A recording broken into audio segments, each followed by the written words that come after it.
Welcome back, everyone, as we dive into the third and final part of this fantastic series from Tea Time, History Tea Time with Lindsay Holiday. I want to thank Lindsay for taking the time to come over to the channel and leave a comment and show her support. And I think we should reciprocate that support. If you enjoyed these videos and you like what you see, head on over to her channel through the link in the description and give her a like and a subscribe. She's closing in on 1 million subscribers, so hopefully we can get her a little bit closer to that goal. I think she's doing a great job, and we will definitely take a look at some more of her videos down the road. This is part 3 of Queen Victoria's grandchildren. If you didn't see parts 1 and 2 of my reaction, that link is also in the description. Some people have been asking me about announcements about the upcoming tours next year. Italy tour will be going live for everybody later on this week. And also the Germany, Slovakia, Czechia, and Austria tour. As soon as I get the pricing and the detailed itinerary back from the tour company, which should be any time now, I will be announcing that one and put that up for sale as well. So let's go ahead and dive into this part 3. Victoria's grandchildren. Part 3. The children of Helena, Arthur, Leopold, and Beatrice. The children of Helena. Helena married Prince Christian of Schleswig-Holstein, and the couple lived and raised their children in the UK. The children attended schools rather than being educated by private tutors, as was traditional for royal children. Christian attended Wellington College and was captain of the cricket team. He played a single first-class match at the highest level of the sport. Really? He then became an army officer. He served in the Ashanti War in modern-day Ghana, as well as the Second Boer War in South Africa. There he contracted malaria and died at the age of 33. Albert followed his paternal lineage and served in the Prussian army. In World War I, he was excused by his cousin Emperor Wilhelm from fighting against their British family. At 51, he succeeded his childless cousin as Duke of Schleswig-Holstein. Albert never married but fathered one illegitimate daughter, Valerie Marie. So we should talk about the Schleswig-Holstein. That's an area kind of in the north of Germany on the border with Denmark there. And back during actually around the time that a lot of these grandchildren were being born, you have Germany and Denmark fighting a war over Schleswig-Holstein. And it's part of that extended Schleswig-Holstein line that you're also going to get the paternal line ancestors of the current King Charles in the UK. Baby was given to Albert's Jewish friends to raise. The name of her mother was never revealed, but Albert told his sisters that she had been a woman of high, noble birth. Shortly before his death, he wrote to his daughter and revealed his paternity. Wow. Helena Victoria followed her mother's example and was active in philanthropy. During World War I, she founded the YWCA Women's Auxiliary Force and arranged entertainments for British troops in France. So it's partly the familial ties, but also the style of the time. How many of these women had that same hairstyle, kind of cropped up, and then just a little bit of hair up here on the top? So many of these grandchildren of Queen Victoria had that. France. She never married and lived with her sister, Marie-Louise. During World War II, their London home was damaged in a German air raid. Helena attended the wedding of her cousin, Princess Elizabeth, and died a few months later at 77. 1947. Marie-Louise wed Prince Aribert of Anhalt, but the marriage was never consummated and rumors of his homosexuality circled. Their marriage was annulled after 9 years. Marie-Louise never remarried. There's that same hairdo. Stuck it out for 9 years in an unconsummated marriage. That's a sense of duty right there. She lived with her sister, Helena Victoria, and was also active in charity work, including Queen Mary's Dollhouse, which showcased the work of British craftsmen. You can see that I think Queen Mary's Dollhouse is the one you go to Windsor Castle, which I highly recommend if you're ever in the London area. Windsor Castle is right outside of where Heathrow Airport is, about an hour west of London. Really worth your time. Really, really cool to see, and you can see the dollhouses there. Founded a girls' club which served as a hospital during World War I and a nursing home. She attended 4 coronations, wrote a book about it, and lived to be 84. In 1876, Princess Helena gave birth to a son, Harold, who died at 8 days old. The following year, she gave birth to a stillborn son. Louise married Scotsman John Campbell, Marquess of Lorne and Duke of Argyll, but the couple had an unhappy marriage and no children, possibly because Lorne was more interested in his male lovers than his wife. The children of Arthur.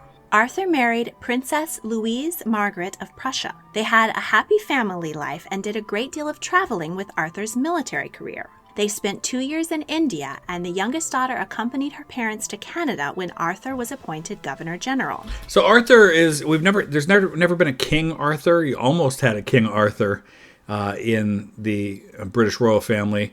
The older brother of Henry VIII was the Prince of Wales, and his name was Arthur. But he died without children and never came to the throne. But Arthur has been a common name that has existed in the royal family, and King Charles, his name is Charles Philip Arthur George.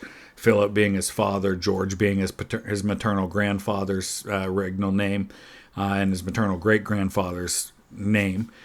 So, definitely Arthur is a name that's kind of always been there.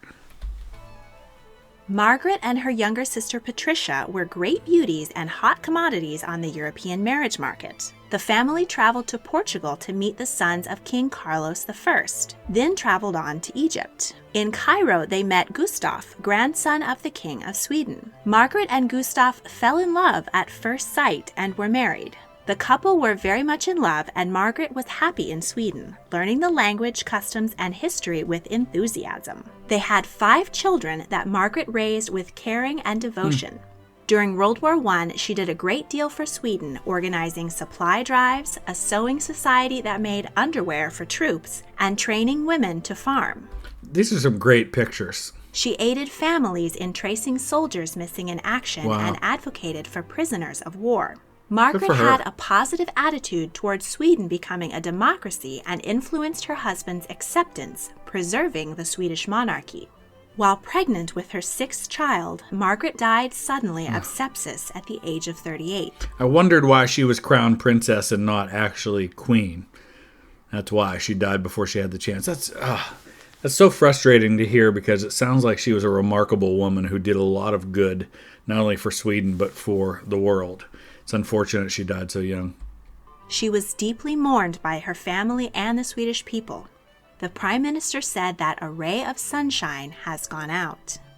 Her widower later married Queen Victoria's great-granddaughter, Louise Mountbatten. He became King Gustav VI Adolf in 1950. Margaret's grandson is the current King of Sweden, Carl XVI Gustav.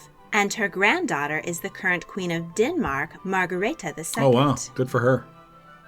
Arthur was the first of many royals to be educated at Eton College. He then attended Sandhurst Military College and joined the Army.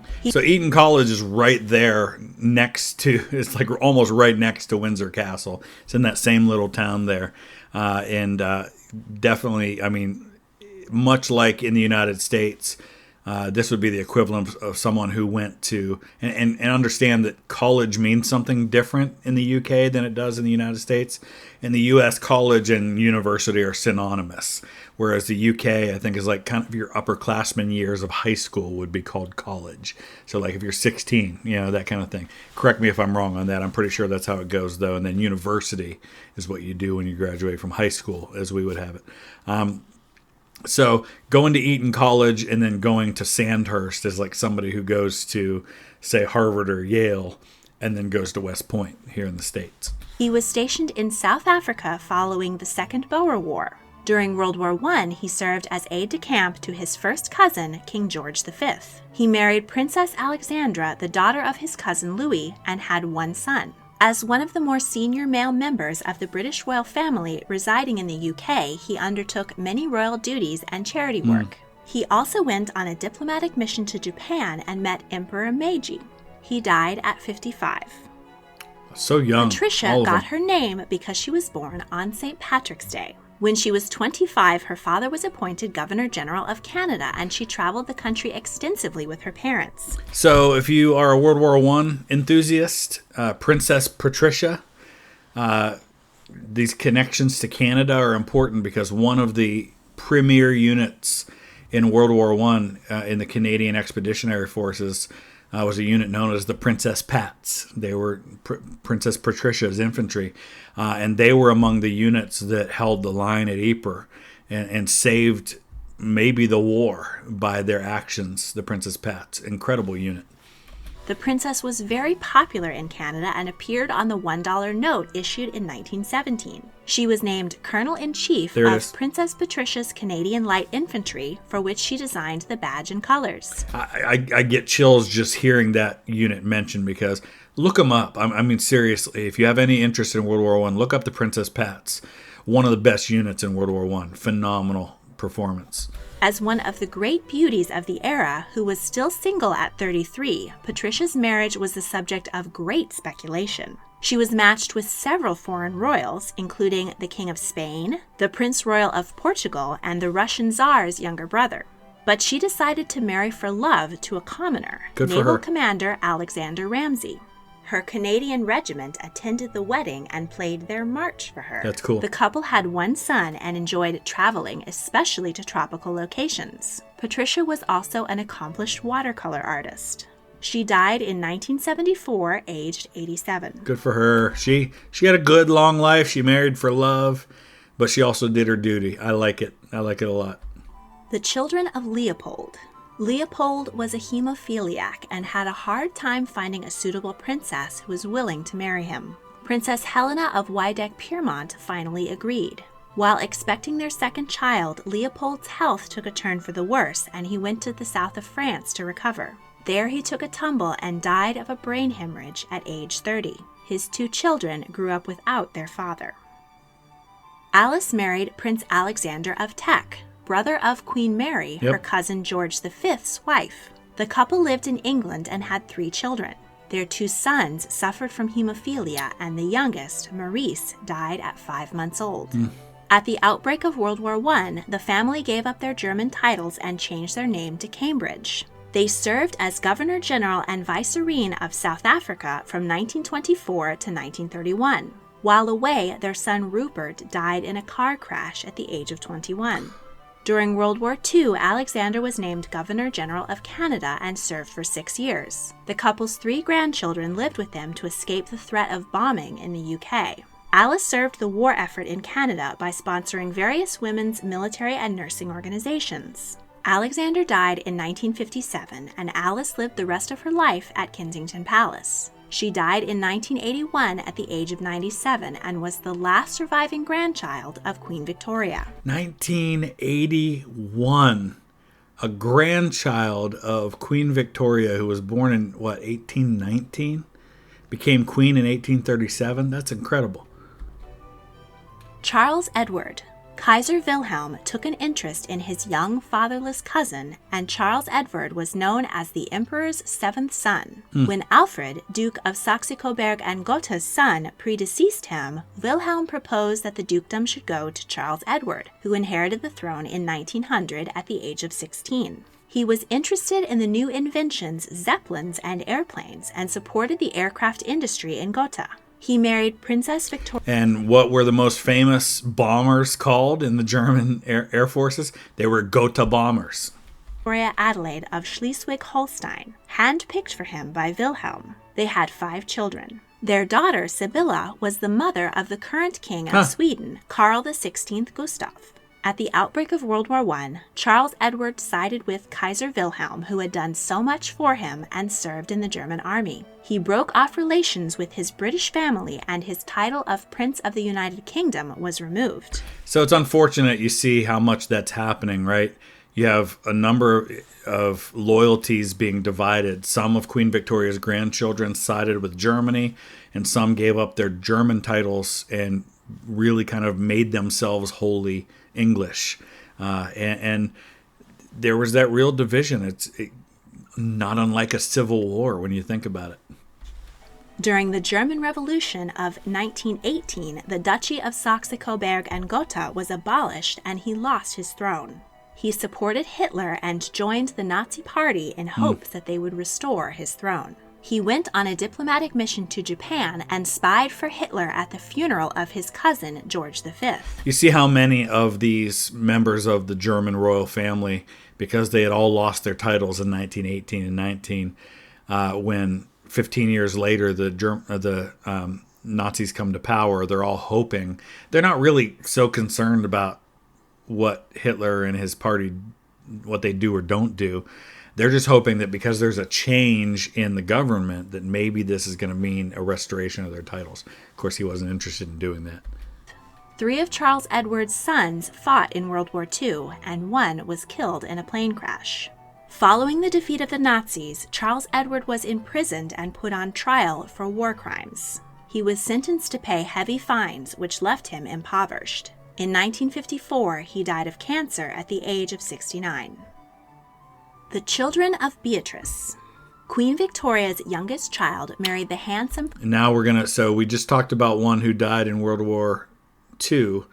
Now we're going to talk about one who's going to die in World War I. Prince Henry of Battenberg, and the couple were devoted to each other. Beatrice was also deeply devoted to her selfish and demanding mother, which frustrated her husband and often left her children feeling ignored. They frequently acted up in school in desperate pleas for attention. Beatrice was a carrier of the gene for hemophilia, which caused much tragedy in the royal family. Alexander joined the Navy at 16. At 24, he left the Navy and joined the Army. He fought in World War I and earned many honors and decorations. He and his brothers changed their German name Battenberg to Mountbatten, and Alexander was created Marquis of Crisbrook. He married Lady Irene Denison, and the couple had 1 daughter, Iris. As he had inherited very little and received no state allowance, Alexander became the first British royal to hold down a regular job. He began as an entry-level clerk, but worked his way up to director of Lever Brothers Manufacturing. Good for him. At the outbreak of World War II, despite being in his 50s, Alexander joined the Air Force and served as a flight lieutenant. He lived to be 76. Could you imagine? That lieutenant over there, by the way, that's Queen Victoria's grandson flying with you. That's cool. Victoria Eugenie was first noticed by King Alfonso XIII of Spain at a state dinner at Buckingham Palace, and they began a courtship. Alfonso's mother tried to persuade him against Victoria for fear that she might pass hemophilia on to their children, but the king would not be dissuaded and the couple were wed. During the royal procession following the wedding, an anarchist threw a bomb at their carriage in an attempt to assassinate the king and queen. This happened a lot in the late 19th, early 20th century. These anarchists, the anarchy movement was big and popular. There was an anarchist who shot William McKinley in 1901. You have several members of different royal families, but also of political leadership that get attacked and assassinated during this time. They escaped injury, but her wedding dress was stained with the blood of a guard who had been riding beside the carriage. When their eldest son Alfonso was circumcised, the baby bled excessively and it was clear that he had hemophilia. The king resented his wife for passing the disease onto their children, and their relationship deteriorated. He was frequently unfaithful to her and became a notorious womanizer. They had 7 children, 2 of whom suffered from the blood disorder and died young. Alfonso at 31 and Gonzalo at 19. Both bled to death following car crashes. The queen escaped her unhappy marriage by devoting herself to charitable works for the sick and poor. Spain became a republic in 1931, and in order to avoid civil war, the royal family went into exile in Italy. Victoria Eugenie and Alfonso finally called it quits on their miserable marriage and separated. During World War II, she was forced to leave Italy because of her Allied leanings. She lived the rest of her life in Switzerland and died in 1969 at age 81. In 1975, following the death of dictator Francisco Franco, Victoria Eugenie's grandson was reinstated as Juan Carlos I, King of Spain. His son is the current King Felipe VI of Spain. Leopold, like his uncle and namesake, suffered from hemophilia. Despite his ill health, he joined the army. During World War I, he was excused from active service and worked in the War Office. At 32, he injured his hip and required surgery, but he bled out and died during the operation. See, that's the problem. I mean, you could live as a hemophiliac and survive, but you kind of almost have to live in a bubble, because little things that you and I take for granted that we can survive easily could be deadly to someone with that disease because their blood won't clot properly. Maurice was 4 years old when his father died while fighting in the Ashanti War in modern-day Ghana. He was a lieutenant in World War I and was killed in action in Belgium. His commander said, "By the death of His Highness Prince Maurice of Battenberg, the army loses a most gallant and valuable officer. In peace and war, he has done his duty to king and country." See, it's people like Maurice or Fergus Bowes-Lyon, who was the brother of the future Queen of England, Queen of the UK, who I point to. And then, of course, on the German side, same thing. When people claim that, the rich people sent all the poor kids to die. No, many of these members of these royal families were right there and were fighting, and were not all generals and field marshals. Some of them were staff officers and were leading troops on the front lines in the trenches. Guys like Maurice. So there you have it, all 42 of Queen Victoria's grandchildren. That was cool. I really enjoyed all of that. I hope you guys did too. I certainly learned some things I didn't know. Hopefully I've been able to add to the conversation a little bit. Thank you, Lindsay, for putting all of that together for us so that we could learn a little bit more about a fascinating part of history. Thanks for watching.